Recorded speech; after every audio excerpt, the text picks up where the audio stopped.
सिकंदर महान और Alexander the great. शायद ही किसी ने सिकंदर का नाम नहीं सुना हो, सिकंदर का एग्जाम्पल न दिया हो। आखिर कौन था अलेक्जेंडर द ग्रेट? क्यों उसे द ग्रेट की उपाधि मिली? क्यों वो भारत आकर लौट गया? आखिर उसको किसने हराया था? और मरने के वक्त सिकंदर की अंतिम इच्छा क्या थी? इस तरह के सवालों के जवाब जानेंगे इस वीडियो में। अलेक्जेंडर द ग्रेट, जिसे मैसेडोन के सिकंदर थर्ड के नाम से भी जाना जाता है। सिकंदर का जन्म 20 जुलाई 356 ईसा पूर्व के आसपास मैसेडोनिया के प्रशासनिक राजधानी उत्तरी ग्रीस के पेला में हुआ था। सिकंदर मैसेडोन के राजा फिलिप सेकंड का पुत्र था और 20 वर्ष की आयु में सिकंदर ने सिंहासन संभाल लिया था और 30 वर्ष की आयु में उन्होंने हिस्ट्री के सबसे बड़े साम्राज्य का निर्माण किया था, जो ग्रीस से लेकर उत्तरी पश्चिमी भारत तक फैला हुआ था। उन्होंने अलेक्जेंड्रोपोलिस की स्थापना की, जिसका नाम उन्होंने अपने नाम पर रखा था। सिकंदर फारस के खिलाफ जिन्होंने आक्रमण किया उसमें सफल रहे थे। ग्रैनिकस की लड़ाई में उसने फारसी सेना को हराकर कई शहरों को जीत लिया था। एसेस की लड़ाई या गौगामेला की लड़ाई या मिस्र की, सिकंदर वहां भी विजयी था। उसने मिस्र के उत्तरी तट पर अलेक्जेंड्रिया शहर की स्थापना की थी। सिकंदर ने मिस्र की राजधानी में खुद को फिरौन का ताज पहनाया था और सिकंदर ने 327 ईसा पूर्व में उज्बेकिस्तान में एक स्थानीय शासक की बेटी रक्साना से शादी की थी और तक्षशिला शहर में गंधार को मैसेडोन में शामिल किया, जिसमें शामिल होने के बाद सिकंदर और उसकी सेनाएं पंजाब की ओर आ गई थी।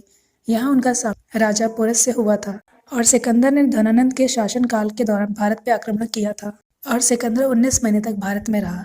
इतिहासकारों के अनुसार जब राजा पोरस से सिकंदर की का युद्ध हुआ था तो बताया जाता है कि पोरस ने बहुत ही वीरता के साथ में लड़ाई की थी और काफी संघर्ष हुआ था इस युद्ध में। इसमें सिकंदर की सेना को भी काफी भारी नुकसान हुआ था। यहाँ तक कि यूनानी स्रोतों के अनुसार नंदा सेना मैसेडोनियन सेना से 5 गुना बड़ी थी। सिकंदर की सेना लगातार थकी हुई थी और सितंबर 325 ईसा पूर्व में सिकंदर की सेनाओं ने समुद्र के रास्ते भारत को छोड़ दिया था। सिकंदर को महान का दर्जा देने के पीछे उनके शानदार सैन्य विजय पहले दुनिया का सबसे बड़ा साम्राज्य स्थापित किया था। 32 वर्ष की उम्र में बेबीलोन में, जो कि प्रेजेंट में आज भी इराक के इलाका है, वहां पहुंचने के बाद अचानक एक रहस्यमयी बीमारी से सिकंदर की मौत का कारण बनी थी। इतिहासकारों का मानना है कि उनकी मौत का कारण उनके घावों में होने वाले इन्फेक्शन और कुछ का मानना है कि उनकी मृत्यु मलेरिया की वजह से हुई थी। सिकंदर की मौत के समय के बारे में कुछ ऐसी बातें जो आपके रोंगटे खड़े कर देंगी। मरने से पहले सिकंदर ने अपनी 3 इच्छाएं बताई थी। उनकी पहली इच्छा थी कि जिन हकीमों ने मेरा इलाज किया है वे मेरे जनाजे को कंधा देंगे, ताकि दुनिया को पता चल सके कि रोग का इलाज करने वाले हकीम भी मेरी मौत को हरा नहीं सके। और सेकंड इच्छा थी उनकी कि सिकंदर ने अपनी इच्छा जाहिर की कि जब मेरा ताबूत कब्र तक ले जाया जाए तो कब्रिस्तान की ओर जाने वाले रास्ते पर मेरे द्वारा एकत्र की गई संपत्ति रखी जाए, जिससे दुनिया को ये समझ में आ जाए कि जाते वक्त कोई कुछ भी लेके नहीं जाता है। और थर्ड विश थी उनकी कि सिकंदर ने कहा था कि मौत के बाद उनके खाली हाथों को कफन के बाहर लटकाया जाए, ताकि लोग देख सके कि दुनिया जीतने वाला भी दुनिया से खाली हाथ ही जाता है।